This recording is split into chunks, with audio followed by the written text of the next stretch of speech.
Сайн уу манайхан өнөөдөр бүгдээрээ бодит явдлаас сэдвлийн хийсэн 1999 оны Boys Don't Cry киноны төвчлийг сонсноо. Дөнгөж 20 гарч байгаа трансгендер залуу брэнд нь хөдөөний бөглүү тосгонд очсон боловч тэн түүнийг байгаагаар нь хүлээж авсангүй.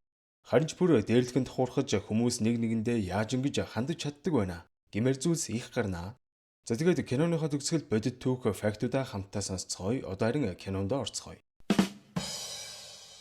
Киноны мань гол дүр Тина Брандон ихээс төрхтөө хэдийн эмэгтэй байсан ч одоо өөрийгөө бүрэн эрэгтэй хүн гэж мэдэрдэг трансгендер залуу билээ.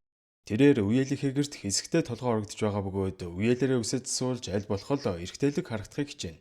Тэр ч болоогүй. Бүр өмднийхөө урд оймс чихэж жинсийн өмдөө товоолгож мовоолгоод 9 журийн дарга хэргэлдэм байна. За ингээд манай хүн тэрөөрөө нэг охинтой болцохоор роллер скейтний газар руу яваал орохоо найрах скейл сайтаал бололтой. Манай охинтой үнсэлцээл чухам байж идэл удалгүй охины ах нарт хөөгдөн уялынхаа гэрлүү арай гэж амжаа ордог. Хөөш муу гажиг новш минь. Чи эмхтэй юм байгаа үстэй. Дахиж миний дүүгийн толгойг эргүүлээд үзээрэй. Алж өрхөн шүү. Гэх зэргээр харааж байгаа л явлаа. Уял нь уурлаж новш гэж Тина. Чи эрэгтэй хөлт биш штэ. Яагаад өөрийгөө хүлэн зөвшөөрөхгүй байгаа? Ер нь чамааг ийм байвал ээж чинь хэлнэ шүү. Гэх зэргээр загинжил байна.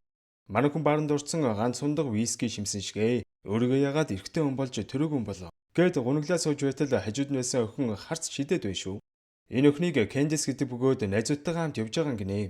Brandon охинтой танилцчаад 0-оор хоогуур нэг гүлис юм гарч ирсэн юм. Candice-ийг эргүүлэх гээд байхаар нь Brandon гарч ирээд ах хүү минь хаятайхан байгаарай гэд хэлсэн биш. За муу бацаа минь дугуй байгаарай. Гэснээр Brandon цохиод унгаач тийм да.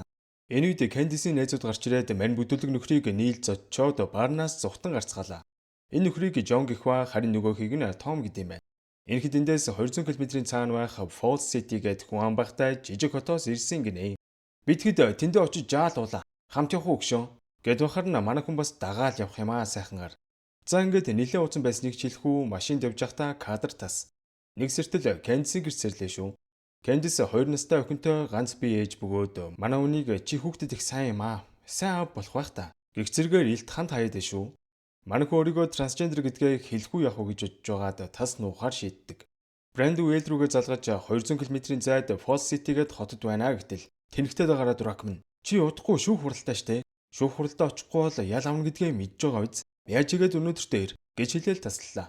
За ингээд энэ эдийг дагаад бааранд очсон ууж байтал баараар дүүрэн том биетэй цагаан арьс ирчүүд дүүрэн. Үүнээс харахад эдний хотод трансгендер гэдэг үгний тэ өсхийг ч ойлгохгүй гэдг нь харваас ойлгомжтой байв. Brandon өнөөдөртөө буцах хэрэгтэй гэлтэл Candice таньдаг том тэрэгний жолоочтойгоо ярьж байгаад Brandon суулган явуулахаар тохирсон байлаа. Гэтэл энэ үед нэлээд алдсан Candice 2 найзтайгаа хамт караоке дуулахаар тайзан дээр гарах ба энэ голдон зогсож байгаа Lena гэдэг охин манай хүний харцыг татаал явчихна. Бараг анхны харцаар дурлаад байгаа мó яагаад байгаа. За ингээд манайд барнаас гарч манай хүн замын юнандаа суун буцах гэтэл John хөгшөөн дахиад ганц хоног үлдчихэ штэ залуу минь. Гэд бахар нь за дахиад машин олдно гэж бодоод ганц хонхоор шийддэг. За ингээд энэ нөхдүүдийг дагаад бухан дээр мордно гэдэг шиг машины твшин дээр мордож зугаацдаг энтхийн чанга ирчүүдийг дүрэн машины твшин дээр мордож үзлээ. Ингээд Candice-ийн тонноо. Гэтэл нэг асуудал гарсан нь манай хүний бие юм ирчиж. Амхандаа л эмхтэй гэдгээ мэддүүлэхин тулд цус босон жинсээ нууж тавиад дэлгүүр орж тампон авах гээ ортол Lena шаал согтов. Пив нэмж авах гэсэн чи мөнгөгүй гисэн. Өлөвдөлөвигээ зогсож байхдаа таардаг. Ленад арайч баригдсангүй тампон авч амжих ба Ленад хідэн лаац пив авч өгж байтал нэг гүлийсэн дурак. Ленаг дагуулад явж санаатай байсан. Ленагийн гэр орхон болохоор жаал ярилцсан алхаж байгаад гэрлүүн яваа ортол Ленагийн ээж бас шаал согтоо очиж идэм да. Энэ хотод ер нь эрүүлхэн байна уу баг. Маргааш өглөө Candice Brandon-д өглөөний цай бэлдэж өгөөл нэх гоё тайван сайхан өглөөг эхлүүлдэг. Brandon гадагшаа гарахдаа хөхөө чанга биенээр боож хөхгүй юм шиг харагдах бөгөөд нөгөө өмсрөө Jens рүүгээ чихэл гарч идлээ. Харин нөгөө тал John Lena-гийн гэрт гигant цагаан өдрөөр очсон пив ууцсан сууж байгаа харагдах ба. Яагаад ингэж дотно байгаад байгаа вэ гэхээр John Lena-гийн төрсөн эгчтэй үерхэж байгаад дундаасаа хүүхдтэй болсон юм байна л да. Гэхдээ эгч нь одоо энд байдгүй юм шиг байна. Гэхдээ энэ John-гийн замангаар эхнэрийнхээ дүүд буюу Lena-д бараг хайртай дуртай ухааны юм яриад байд юм да. Brandon Lena-гийн ээжтэй танилцах ба Brandon амар ойроос харснаа. Чи нэлээд эмгтэлэг царайтай юм аа. Загвар өмсөж бодвол яадیں۔ Гэд бахар манай хүн баригдчихвэ гэж санаа зовж байсан ч хинч гадралсангүй. За ингээд Brandon Lena хоёр маань улмал дотносон танилцж бибинийхээ сонирхол дуртай зүйлсийг илүү сайн мэддэг боллоо. Lena-гийн хувьд дөнгөж 19 настай ч хөдөөний бөглүү тосгонд амьдардаг тул энэхидээ аригчин нөхдүүдийн айш аяганд л тааруулж амьдрахаас өөр аргагүй байдаг л бололтой. Гэхдээ Лена маань энэ нөхдүүдэд бодвол ядчил тосгоны хүнсний үйлдвэрт ажиллаж олсон мөнгө цуглуулж хизээ нэгэн цагт эндээс явна гэсэн зорилготой байгаа юм байна. Манай хүн ганц хоноод явна гэд байсан бүр 2 3 хончдөг шүү. Нэг өрөө энэхэд ууж идсэн шиг зам дээр явж байтал хажуугийн машинд байсан охтууд ямар хуучин машин бэ? Гэх зэрэгээр тохуургаад байсан тул зам дээр уралдаж эхэлдэг. Жон бүр солиорж Брэндон залуу минь алив гიშгээд өг. Сайн гიშгэлдэ чи. Энтергээд бахарна мундаг хүн болох гээд хаазаа тулдлаа гიშгээд саяны машиныг төвггүйхэн төрүүлж чадсан ч цагдаагийн машины дуу хангинаал явчлаа. Новш гэж одоо яана зогсох уу гэсэн боловч Жон Брэндон зогсоод үзээрэй. Хаазаа тултлна гişг наадуул чи биднийг угаасаа барьж чадахгүй гэж хэлэх бас Лена араад бахарна кул болж харагдах гээд Жоны үгэнд орж тултлаад гიშглээ. Гэсэн ч удалгүй цагдаад гүзэгджээ. Манай хүний иргэний өмнөлгийг асуухад хуурамч үнэлэх гаргаж өгсөн ч цагдаа нар тэр үнэлгийг нь уншуулах төхөөрөмж нь байхгүй тул нэгийг хэм хэлсэнгүү. Ноён Брэнд бид таны хурууны хээг авчий. Та манай хотод ингэж галзуу өмшиг давхиж болохгүй заа юу. Өнөөдөртөө торгуул өнгөрөе гэж хэлээд явуулах ба манай хэд гайгүй өнгөрсөндөө баярлаад явах гэтэл Жон Брэндон дахиж битгий хаазан дээр хөлөө тавь. Чи намайг цагдаа нарт бариад өгчлөө. Гээд солиороод бахар манаа хүн юу яриад байгаа юм бэ? Жон чи өөрөө намайг гიშг гэдсэн биз дээ. Гэсэн чинь бүр төвчгөнж юу гинэ? Би чамайг баригдахгүй гэж утсан. Мөн огшнууд та нар бүгд бууцгаа. Гээд тэр эдийг хээр талд машинаасаа буулгачаад Леныг дагуулад хоёулахнаа явчдээ юм да. Энэ Жон мөн хулгай дээр мэргээр шоронд орж байсан тухай Томос сонсхоо. Ленийг ээж дээгүр дагуур гүйж байж Жоныг арай гэж шоронгоос соллуулсан байгаа. Том ч бас нэх гимгүү нөхөр шээ. Баян хутгатай явдаг бөгөөд өмнө нь хид хідэн хүн дүрж байсан л гэж авч байна. Манай хүн эцэст нэг хот руугаа явахаар шийдэж Кэндист явлаа шүүгээд загтал бичээ сууж итэл гаднаас Лена ороод ирж байна. Саяхан ажиллаа тарчаад кофе аваад ирсэн гинэ. Би хэн нэгэнтэй ярилцмаар байсан юм аа. Өглөөгөр жоохон бохимдаад байдیں۔ Кэндист харагдчихгүй гэж өгтлээ хайлаа шүү. Гэх зэрэгээр хөөрхөн ярилцаж байснаа мань хоёр үнсэлцэл авна. Уул нь Брэндний шүүх хурал өнөөдөр болох байсан ч манай хүн Ленатай үнсэлцээд юун шүүх хурал очисонгүй.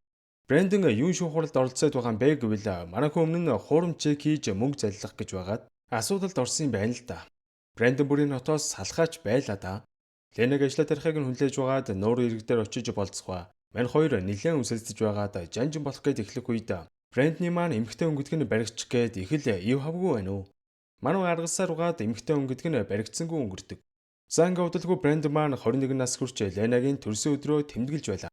Гэтэл гаднаас Жон орж ирснээр нэх яцгүй харж ирснаа Ленатай уулзсан. Би өнөөдөр ажил дээр ч очсон. Чамайг нэг залуу дагаад гараад явсан гэж хэлсэн. Брэндонтай уулзаа. Чи тэрнээс юуг нь бол чараад байгаа. Би тэрийг царилдаг гэдгийг мэднэ л дээ. Тэгтээ тэр чинь хулчгаар амтэн штэ. Энтергээд бахаар нь Лена энэ чамд хамаагүй гэсэн чинь чи Брэндонтай унтцсан юм уу? Тэгцсэн байна л да тий. Энтергээд манай Ленаг бараг дарамтлах гээд байгаа мó аашийн. Удалгүй Лена Брэндонтай уулзаад хэлж байна. Хоёлаа ер нь танай хот руу явъя. Том хотод очиж хамтдаа амьдарцгаая. Тэнд олон ажлын сонголт их байх. Гэх зэрэгээр хэлэхэд Брэндний царай бараагаал явчихна. Аргагүй штэ. Хоттоо толгой орогдох газарчгүй ээжтэйгээ муудалцсан. За тэгэд бүр дээр нь хэрэг төвд ороод шүүгтээр дуудагдсан байгаа энтергээд энэ бүх асуудлаа яа гэж байхад яаж Ленаг тийж ахивдэ. Лена хоёулаа эсгтээ эндээ байж байгаад гайгүй мөнгө цуглуулад аяллаа машин аваад явцгаая. Энтер гэж эвтэйхэн аргалдаг. Манай хүү ээж рүүгээ загтал бичээд шуудангийн газар ортол хотын цагтаа гараад ирж шүү. Ноён Брэндон гэдэг байгаа биз. Би таны бичиг баримт хурууны яг тулгаа үзтэл та ноён Брэндон биш. Хадагта Тина л байна да. Гиснээ шүүх хурлаас зугтсан учраас төр саадуулах байранд аваачаад хийжлээ. Яж яхад иргэний үнэлт улсын бүртгэлгээд бүх зүйл дээр эмгтэй гэж байгаа учраас мэдээж эмгтэйчүүдийн хэсэгтээ орчдөг. Гэтэл энэ үед Кэндис Брэндоны даавг угаах гэж байгаад орныхоо доороос эмгтэй хүний тампон олоод бүр шок. Тэгснээ бүр цусалсан Джессиг нь олоод харж хаа шүүхээс дуудсан зарлан дээр хадагта Брэндон Тина гэсэн бичиг байхыг хараад нөхрөө болох гэж байсан хүн нь эмэгтэй хүн байсныг мэдээд уйлж унжаал явчихна. За тэгээд тэр дөрөө Лена дээр очиод хэлчихнэ. Гэтэл удалгүй Лена Брэндон хаан цагдаагийн газар ирэх ба Брэндон чи яагаад эмэгтэйчүүдийн орох байранд байгаа юм бэ? Гэхэд баригдсандаа бандсан манай хүний царай барааж Лена ойлгоорой. Би яг ч эрэгтэй биш л дээ. Бас яг ч эмэгтэй хүн гэсэн үг биш. Саармаг хүстэй гэх үү дээ. Энтергөөдөөс өөрийгөө хөөрхөн аргалжих санаатай. Гэсэн ч Лена түүнд хандан чи хагас сармагчин байна уугүй юу? Надад огтхон чамаагүй. Чамайг эндээс гаргана гэж хэлж байгаагаас сарахад Лена хаа очиж манай үнийг ойлгож байгаа бололтойд шүү. Энэ үед Ленатай муудалцсан сэтгэлээр унсан Жон Томыг дагуулсан баар нь дуух гэж ирээд нэлээд бараацсан байгаа Кэндисийг харснаа. Кэндис яага бараачаав юу болсон? Алив үннээ л гэж шалсаруугаад Брэндон эмэгтэй юм байна гэдгийг олоод мэдчихнэ. Тэр дөрөө Ленагийн гэрлөө явж орсноо Ленагийн ээж. Та өдрийн сониг уншсан уу? Сонин дээр Тина Рэй Брэндон гэж бичсэн байна. Энэ бол эмэгтэй хүний нэр. Энтэр гиснээ Ленагийн өрөөг нэгжээл эхэлж шүү. Харин манай хоёр маань гадуур болзон үнсэлцэж өнгөлзөж байгаад Лена маань өрөөлөгөө яваа ортол өрөө нь нохоор шиг болсон байхыг хараад бүр гайхаа үжитэл гаднаас Брэндон ороод ирнэ. Лена тэр дөрөө Брэндон хурдан буцаад гараа, эдгээр галзуурсан бололтой гэж хэлж амжаагүй байтал Джон Том хоёр маньхэн рүү дайрч чи эргэтэнгүй юм байна те. Манай хотод ирсэн цагаас эхэлж биднийг хуурж байжээ. Энтергээд байдал нэлээд эвгүйтэй тэхэлнэ. Ленагийн ээж хүртэл урлаж Брэндон чи охиныг маань уруу татж байжээ. Гэтэл би чамд итгэж байсан штэ. Энтергээд уйлж эхлэх ба Том, Жон хоёр түүн рүү дайрж алан талан гээд бахаар нь Лена өрөөлөгөө дагуулаад орлоо. Манай хүн бүр сандарсан. Намайг уучлаарай Лена. Би ийм л төрсөн гажигтай гэхүү дээ. Ийм хүүхэд их ховор төрдөг гэсэн. Гээд өөрийгөө тайлбарлах гэж оролдоход Лена түүнийг тайвшруулж зүгээр дээ. Чи ямар ч байсан би чамайг байгаагаар чинь л хайрлана. Хоёулаа зүгээр л тэдний сонсмоор байгааг нь л хэлжээ. Гэж хэлээд нөгөөд рүү гарч ээж би түүний биеийг өөрөө харсан. Эрэгтэй хүн гэдгийг нь мэднэ. Гэсэн боловч Ленагийн ээж ууралсан хിവэр л байв. Муу новш минь чи яг юу юм бэ? Алив хэл гэж ууралсаарлаа. Тэгснэ Жон Том хоёр манай хүнийг чирсээр угаад 0 руу авч орсноо. Хүчээр өмдийг нь тайлж үнэхээр эрэгтэй юм байна уу?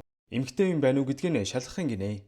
За ингээд нөгөө хоёр чинь ялчгүй хоёулаа юм болохоор хүчрэглэн өмдийг тайлаад эмэгтэй юм байна гэдгийг баттай олж мэдэх ба гаднаас Ленаг хүчээр чиж оруулснаа. Заар чи найз залуугийнхаа эргэтэнг харсан гэлөө? Хаана байна? Нүдэ нэгэд хар л да. Игцэргээр орилж шашгичээж бөө юм боллоо.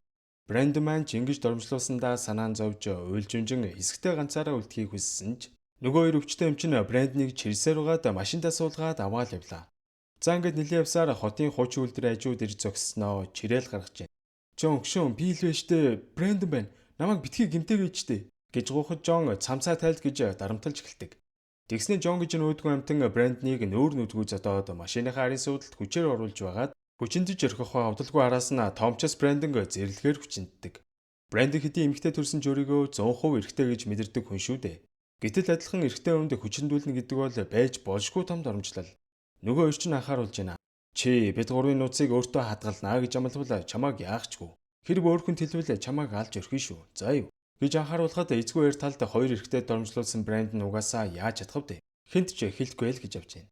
За ингээд нөгөө хоёр ч Брэндонг дагуулan Томын дэрх ба шүршүрт орж наад цус хувцсанараа арчиж цэвэрлэ гэж авд юм да.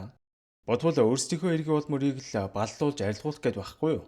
Тултлаа дормжлуулсан Брэндонд энэ бүхэн маш хүн дээр тусч яах гэж тэр байшин руу орвоо гэж өөрийгөө хараан зөгч байлаа. Энэ хоёрын гараас яаж малтрах вэ гэж бодж байгаад ванных нөрөөний цонхоор үсэрч буугаад хоёр ярахчны гараас эцэст нэг юм салдаг. За ингээд энэ нэрчээр явсаар Лена дээр яваачтал Брэндонгийн байгаа байдлыг харсан Лена тэр дороо түргэн тусланд дууддаг. Түргний эмч Брэндонд хандаж "Миний дөө, чи өмдөө тайлах хэрэгтэй байна. Их чин тэгж байж л шалган шүү дээ." гэж хэлэхэд эр хүний бахархлаа дормжлуулсан Брэндоны хувьд энэ бүхэнтэй нүүр тулах маш хэцүү байлаа.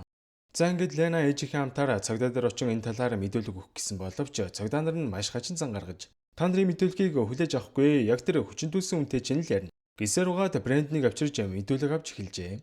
Яг юу болсон юм? Эхнээс нь яар. Гэд бахар нь хэдий хэцүү байсан ч юу болсон талаар бүгдийг хэлтэл цагдаа нар гэмтэргийн талаар биш манай хүний хүүсийн чиг баримжааг сонирхож чи өөрөө яагаад эмгтэй чигээрээ байж болдгүй юм? Яагаад охид үнсэх дуртай юм? Энтергээд бүр шаал хамаагүй юм яриад эхэлтийн. За тэгээд угаасаа иймэрхүү цагдаа нар энэ хэргийг шударгаар шийдэх нь ч юу л болдоо.